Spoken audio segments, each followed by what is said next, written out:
Good day, good friends. Today I'm talking, give you a preview of what's coming up in our reflection. This week, Deacon Pat Goals will be talking about racism. Many have been asked, so you haven't talked about it. Well, we have someone very good dealing with it. Many of you know Deacon Pat for years. And he comes from the heart, sometimes how we misunderstand ourselves. And I think by listening to his reflection, you'll give an idea of what we can do, how we think, and how we should move on. So I hope you can take time to listen to this and maybe see it again. The first time, sometimes you miss it, but it comes from the heart and it'll touch our hearts. So take time to listen to Deacon Pat and see what we as Christians should be about. Thank you. Hi, Deacon Pat Goals here. I'm excited to have this opportunity. You know, I've been a deacon here for 45 plus years, and the last few years have been kind of barren. Father Time catching up with me and some family medical issues, so I've not been very present. So this is exciting, and I'm happy to be with you. I'd like to share with you some thoughts about racism, very timely. And I'll start off doing that by telling you some things about me. Not that I'm all that interesting, but perhaps you can relate. We're all products of immigrants, people who came here from someplace else. My immigration was rather recent. All of my family came here in the early 1900s from Croatia, and very clannish, and all of our priests and nuns in the school were from Croatia, and we were taught racism. Sociologists will tell you that every group that's on the bottom of the pecking order has another group they look to be better than. So we were forbidden to even talk to Serbians. That was an age-old conflict, that all about religion, that the immigrants brought with them from the old country. But we were also told that we were a lot better than blacks, and that blacks were inferior. And that was all I knew. I remember if two sports teams played, I would always pick the one that had not as many black folks, and they would be my favorite.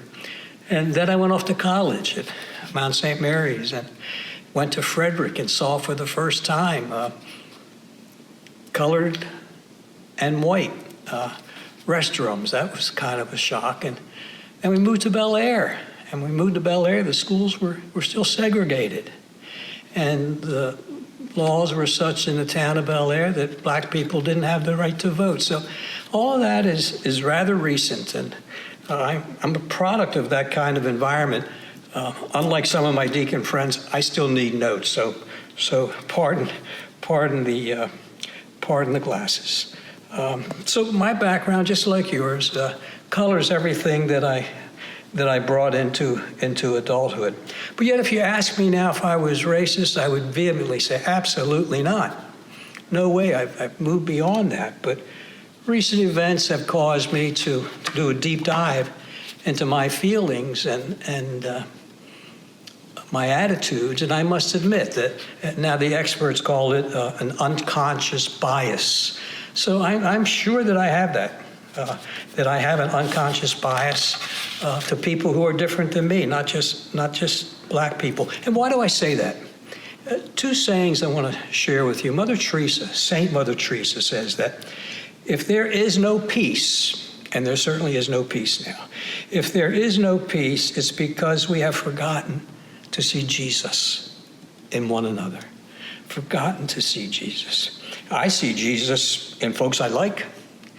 I see Jesus in folks who are like me. I don't see Jesus in addicts. I don't see Jesus in gays.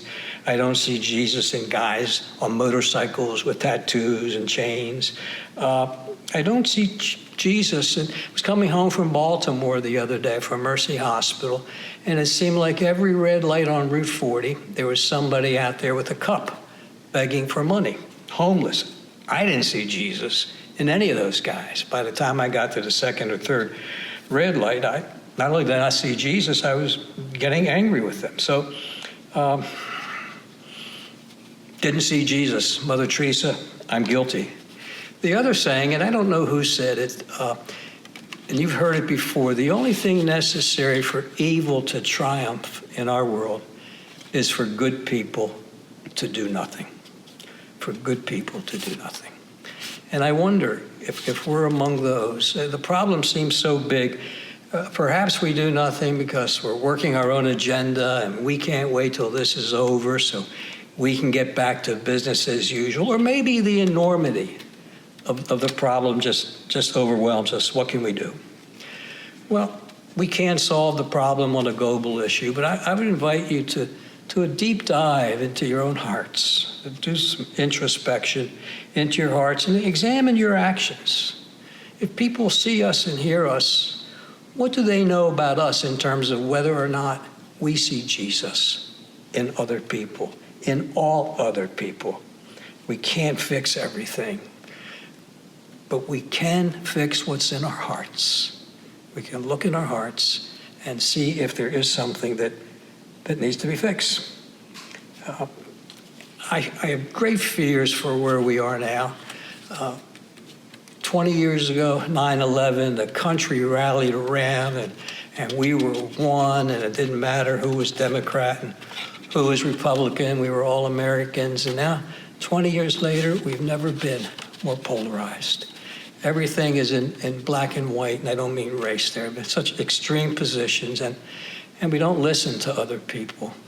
I mentioned before my intolerance for gays. I was as homophobic as you could be. And then my son came out and said, "Dad, guess what? I'm gay." And I didn't change just because my son was gay, but I learned all about what that meant and how it came to be. And that knowledge has opened up a whole new world for me. So again, I would just invite you to